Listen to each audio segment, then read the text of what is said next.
Hello guys, welcome back to our channel. আশা করি সবাই ভালো আছো।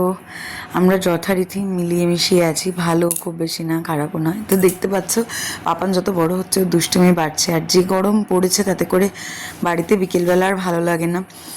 তো ওর বাবা আসার পর রোজই বায়না করে একটু বেরোনোর জন্য। তো সেদিন আমরা বেরিয়ে গিয়েছিলাম শ্রীলেদার্সে, সামনে ঘুরতে যাওয়ার কথাবার্তা আছে। তো একটু জুতো টুতো দেখার জন্য গিয়েছিলাম। আর পাপান যে দুষ্টুমি করে, ওকে নিয়ে ঘোরাফেরা করা এই টান দিয়ে সব ফেলে দেয়। আশা করি ওর বয়সের বাচ্চা যাদের আছে তারা সবাই এক প্রবলেম ফেস করছো। তো এই যে বাড়িতে চলে এসেছি, এসে তারপর যথারীতি ওর দুষ্টুমিও করছে, আর আমি এদিকে ওর খাবারটা বানিয়ে নিচ্ছিলাম। খাবার দাবার বানিয়ে ওকে খাইয়ে দিয়ে তারপর ঘুম পাড়িয়ে দিয়েছিলাম। ওই দিন রাতের দিকে একটু হালকা বৃষ্টি মতন হয়েছিল, আমরাও ডিনার করে নিয়েছিলাম। তো চলো, আশা করি আবার রেগুলার ব্লগ দিতে পারবো, শেয়ার করতে পারবো। তো চ্যানেলে নতুন হলে সাবস্ক্রাইব করতে ভুলো না। আবার খুব শিগগিরই দেখা হচ্ছে, টাটা।